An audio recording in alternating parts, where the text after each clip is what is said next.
Actually, I already have this experience in Taiwan.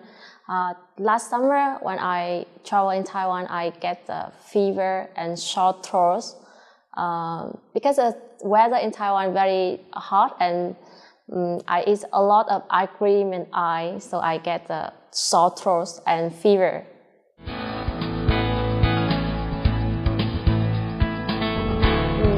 Actually, when I have a fever, I already reduce fever drug, but the second day in Taiwan, I still fever. So my friend take me to the hospital. Before I come to hospital, I very worried about I cannot speak Chinese, so I afraid I cannot communicate with doctor and nursing. Also, it's a very difficult feeling the situation I have.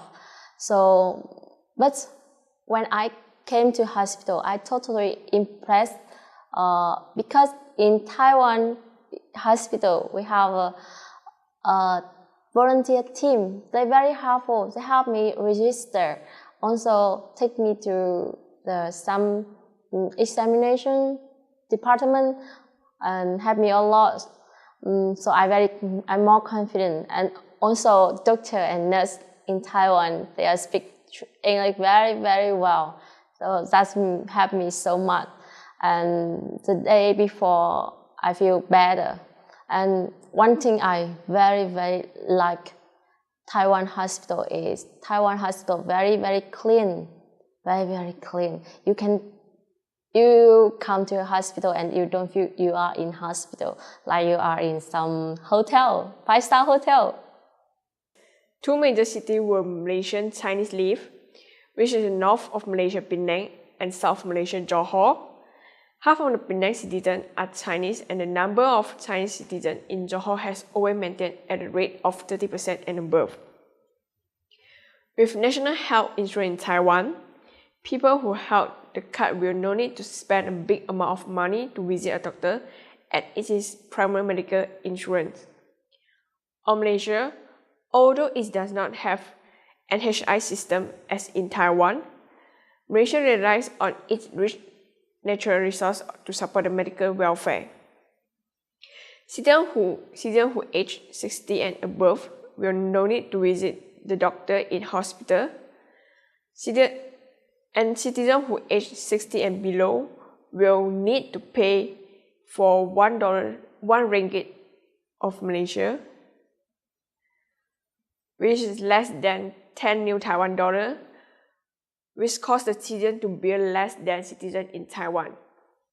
However, therefore the government hospitals are always packed. People have to wait for a diagnosis of a surgery.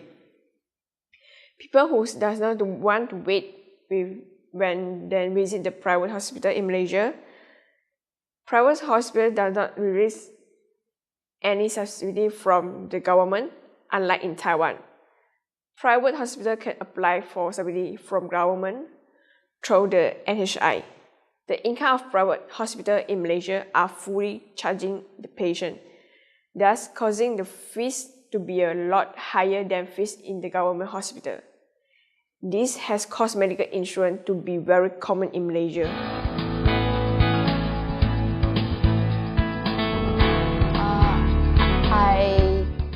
After I diagnosis by doctor in hospital, I go to the drugstore and buy medicine, follow the direction, and I use just like something very common. But after that, I live in Taiwan. I stay in Taiwan more than 2 weeks, and I found that some common drug like vitamin, reduce pains, and you can easily buy in convenience store, also some drugstore. Besides that, some certain drug like antibiotic, you have to doctor side direction to buy it. Never bought any patent medicine or Western medicine, because I will prepare the medicine that is custom to necessary medicine on my own, and other medicine might also be prepared for case of emergency.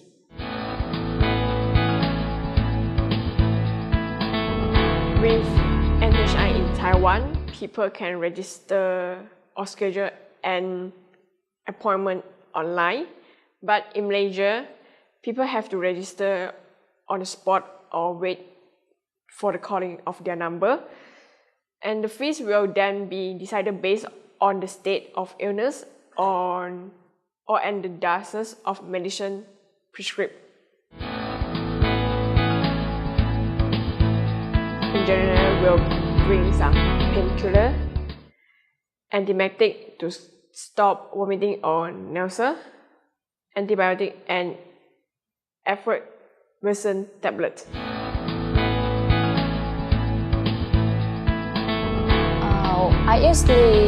I usually bring some medicine when I'm traveling, like reduce pain, some angelic, and also for the tumor, belly pain.